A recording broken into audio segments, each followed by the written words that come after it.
అందరూ బాగున్నారని కోరుకుంటున్నాను. ఈరోజు లైవ్కి రావడానికి రీజన్ వచ్చి రాజేష్ మహాసేన అన్న పైన జరుగుతున్న దాడి. మీ అందరికీ తెలుసు రాష్ట్రంలో ఏం జరుగుతుందో. గత కొంతకాలం కిందట ఫస్ట్ లిస్ట్లో రాజేష్ మహాసేన పి గన్నవరం నుంచి ఆయన పేరు అభ్యర్థుల లిస్టులో వచ్చినప్పటి నుంచి ఆ క్షణం నుంచి ఒక సామాన్యుడు అసెంబ్లీకి వెళ్ళకూడదు, ఒక దళితుడు అసెంబ్లీకి వెళ్ళకూడదు అని ఒక నియంత, ఒక పొగరెక్కిన, ఒక అహంకారంతో విర్రవీగుతున్న ఒక నియంత చేస్తున్న దాడుల గురించి మాట్లాడుకోవాలి మనం ఈరోజు. నిజంగా గత 5 సంవత్సరాలుగా దళితుల మీద జరుగుతున్న దాడుల్ని తలుచుకుంటే చాలా బాధగా అనిపిస్తుంది.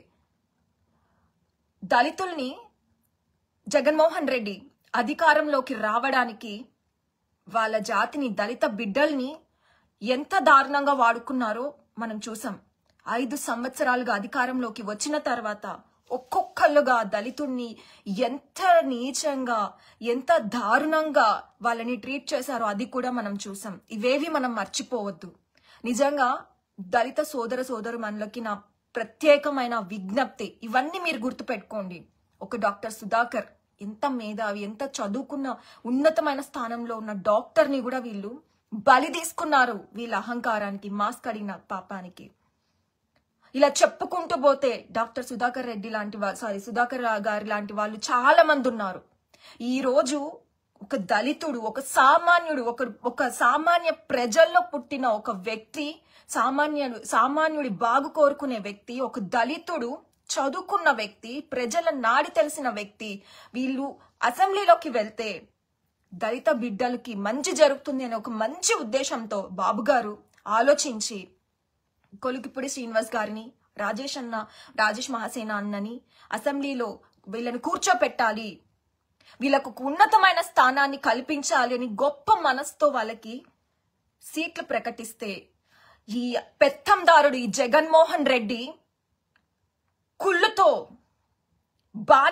బానిసలుగానే ఉండాలి, వీళ్ళు ఈ జాతి ఎదగకూడదు అనే ఒక దురుద్దేశంతో సిగ్గు లేకుండా పనికి మాలిన కొంతమంది పని పాట లేని అనలిస్టులని, ఆ దిక్కుమాలిన మనస్సాక్షి లేని ఛానల్స్ లోను,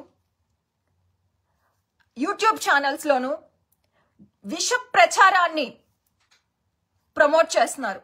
సిగ్గు లేకుండా, విలువలు మర్చిపోయి. ఒక పక్కన సొంత చెల్లెళ్ళు ఏకి పాడేస్తున్నారు ఈ జగన్మోహన్ రెడ్డిని.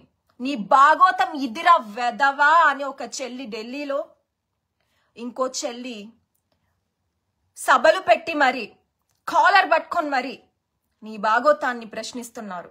నీ బతుక్కి 5 ఏళ్ళైంది వచ్చి నువ్వు అధికారంలోకి.